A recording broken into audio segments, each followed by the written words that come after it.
किनारे बसा ये आज का पटना है, जिसे करीब 490 ईसा पूर्व में मगध के राजा अजातशत्रु के बेटे उदयन ने खोजा था। गंगा और सोन के बीच में बसा ये शहर उन्हें इतना पसंद आया कि उन्होंने इसे मगध की राजधानी बना दी थी।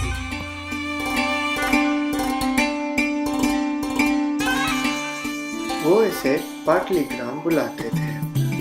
पाटलीग्राम पटना बनते बनते बहुत बदल चुका है। कई नाम भी बदले हैं इसमें। किसी के लिए ये अजीमाबाद था, किसी के लिए कुसुमपुर और किसी के लिए पाटलिपुत्र। पटना में अगर कुछ नहीं बदला है तो वो है ये गंगा। इस नदी ने शहर को बनते हुए भी देखा है, गिरते हुए भी देखा है, संभलते हुए भी देखा है और आज इसे वापस खड़ा होते हुए भी देख रही है। Ganga has played a phenomenal role in shaping the trade history of not just India, but of course even neighboring cities and organizations and countries. And Patna particularly was a very important port city, and that was one of the reasons why not just the British but even before them the Dutch, the French, even the Danish actually came here and they established their companies. The Dutch East India Company, which was constituted in 1602, it was known as the Verenigde Oost-Indische Company, or VOC. It is said that it was one of the world's first multinational company. It also had its own logo, and Patna was also one of their important trade centers.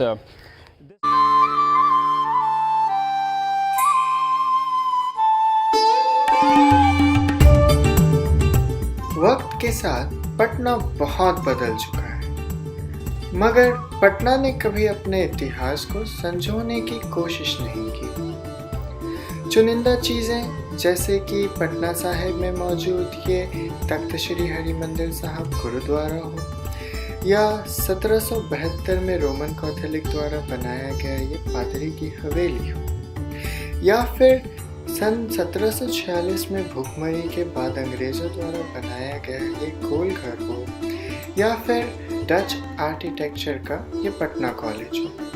इसके अलावा पटना ने शायद ही कहीं अपने इतिहास को संजो के रखने की कोशिश की है। आज हमें हमारे शहर के इतिहास के बारे में कितना पता है? सब जानते हैं पटना एक ऐतिहासिक शहर है, लेकिन इसमें दो चार चंद टूरिस्ट प्लेसेस के अलावा जिसमें लोग जाते हैं संडे मनाने, पिकनिक मनाने या छुट्टी मनाने, उसके अलावा हमें पता ही कितना है? शायद कुछ नहीं।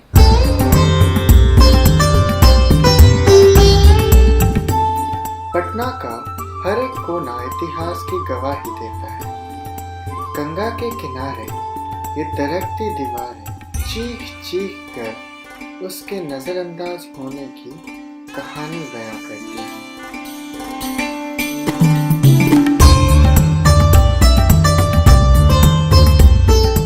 और पटना साहिब में मौजूद ये पश्चिम दरवाज़ा अपनी बदहाली को झेलते हुए अपनी गुमनाम विरासत की कहानी सुनाता है।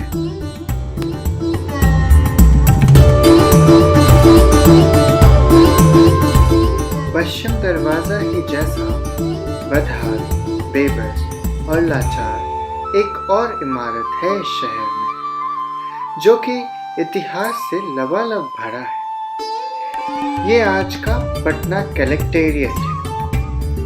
आज से करीब 200 साल पहले डच गोडाउन हुआ करता था, मगर आज ये भी गुमनामी में डूब चुका है। लोगों ने एक वक्त पे इसे ऐसा नज़रअंदाज किया कि सरकार ने इसे गिराने तक का सोच लिया।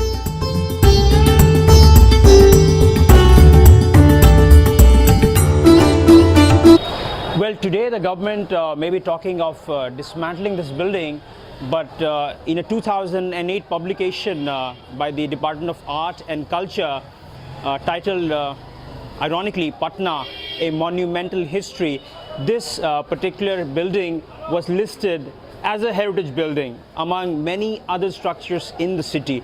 And sadly, this is the latest in that list of buildings which have been first declared as a heritage and then later knocked down.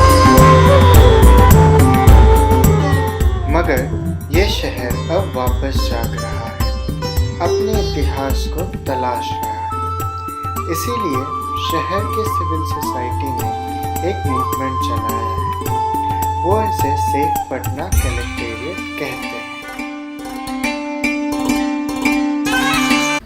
Heritage should always be taken as an opportunity rather than a liability। मतलब उससे हम काफ़ी चीज़ develop कर सकते हैं, एक उसे restore कर सकते हैं, म्यूज़ियम बना सकते हैं, आर्ट गैलरी बना सकते हैं, कैफ़े खोल सकते हैं। तो काफ़ी चीज़ें हैं, मतलब उसकी हिस्ट्री को साथ में जोड़ के कर सकते हैं। तो why should we demolish such thing जहाँ से हम रेवेन्यू जनरेट कर सकते हैं। मतलब आपको उस चीज़ को बदल के कहीं और ऑफिस शिफ्ट करना, तो कहीं और आप नए ऑफिस बना दें और उसको वहाँ कर दें, रादर देन एक पूरे इसको ख़त्म कर दें, एक हिस्ट्री को ख़त्म कर दें। मतलब इतनी खूबसूरत बिल्डिंग है और इसके साथ एक हिस्ट्री अटैच है। जो भी हिस्ट्री है, जैसे एक उसकी हिस्ट्री है कि वो अफ़ीम का गोदाउन होता था, जैसे मुझे पता है, तो एक कितनी अच्छी होगी कि मैं अफ़ीम के गोदाउन को एक ऐसी म्यूज़ियम में तैयार कर दिया कि एक नेगेटिविटी से एक पॉजिटिव चीज़ तक उसको ले गया। तो कितनी अच्छी एक दुनिया में कितना अच्छा एक इम्पैक्ट क्रिएट करेगा कि एक नेगेटिव चीज़ को हमने एक पॉजिटिव के एंगल्स तक ले गया। तो ये भी एक रीज़न है हमने इसे सपोर्ट किया और उम्मीद है कि वो काफ़ी अच्छा होगा कैंपेन और हम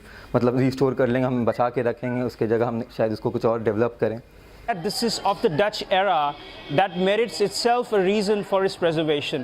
And since today we are talking about Patna Collectorate, Patna Collectorate used to house the opium, saltpeter and other products. And it is important to know that they may have played a very utilitarian role of just a go down or a storage place. But today, 300 years later, or over 200 years later, one realizes that these buildings have such iconic value. I mean, look at this gate, giant gates reflective of the Dutch era. I have not seen something of this kind in the entire city.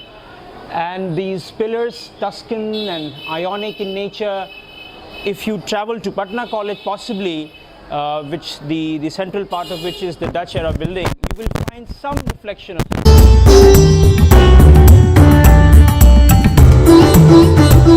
यही नहीं, Patna collectorate का नाता तो 1982 में आई Oscar जीतने वाली film Gandhi से भी है। उस फिल्म के उस दृश्य में जिसमें गांधी जी को चंपारण जेल में लाया गया था, वो दरअसल पटना कलेक्टेरिएट में ही शूट हुआ था। हमारे समय में जो बहस चल रही है, जो समाज में एक नज़रिया है डच और ब्रिटिश लोगों को देखने का कि वो हमें ग़ुलाम कर गए, तो क्या इसका मतलब हम उनकी इमारतें, उनकी जो यहाँ पे अवशेषें बची है उसको नहीं बचाना चाहिए? मुझे नहीं लगता है, क्योंकि वो हमारे लिए था, जो भी था हमारे विकास के लिए था। पार्लियामेंट भी तो ब्रिटिश का, ये डेमोक्रेसी, ये फॉर्म ऑफ सिस्टम भी तो ब्रिटिश की देन है, तो क्या हम इसमें नहीं जिए? तो ये बहुत ही एक वेग आर्गुमेंट है कुछ लोगों द्वारा अपने कुछ निहित स्वार्थों को पूरा करने के लिए। दुनिया भर में बहुत सारी ऐसी सिटीज़ हैं जहां वो प्रिजर्वेशन मूवमेंट होता है। जैसे दिल्ली में एक धर्मपुरा की हवेली है जिसे उन्होंने रिस्टोर करके एक होटल बना दिया और वहाँ काफ़ी अच्छा एक इन्वायरमेंट होता है, काफ़ी अच्छा अरोमा होता है और वो होटल के एंगल से भी होगा। वैसे ही न्यूयॉर्क में बहुत सारी चीज़ें हैं, आपको शेक्सपियर की जो एक पूरी म्यूज़ियम बना दी गई है सिटी में, ऐसी ही चीज़ है। तो हमें भी कुछ ऐसा ही करना चाहिए। किसी ने सही ही कहा है कि जो अपना इतिहास नहीं जानते वो अपना भविष्य नहीं बना सकते। हम भी आज भविष्य की तलाश में विकास का नारा दे रहे हैं, मगर आखिर वो कैसा विकास होगा जिसमें इतिहास बस संग्रहालय में हो और शहर वाले कभी उसे जी भी न सके। For any city to grow forward, it's very important that you actually debate the issue of heritage and development. What is happening in Patna today is that development has taken the front seat, while heritage has silently been allowed to take the back seat. Now, if you take this project, for example, the Ganga Drive project, that has been one of the most ambitious projects that the Bihar government has been trying to execute for many years.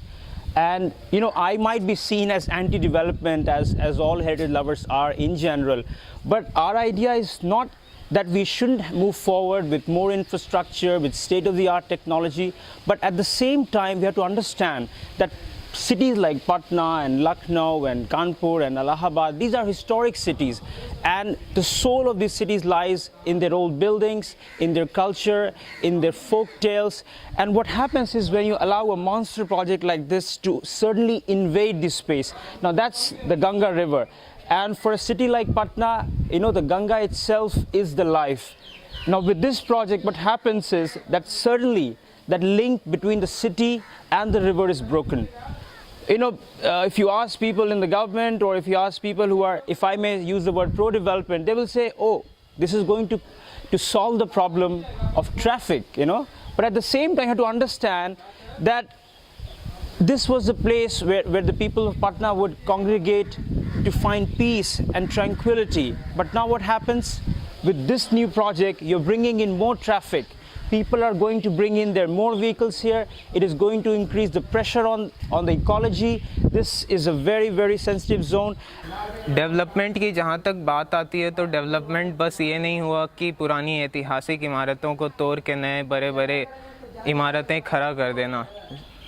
Development विकास, सतत विकास जो चीज़ है वो लोगों के विकास में निहित है।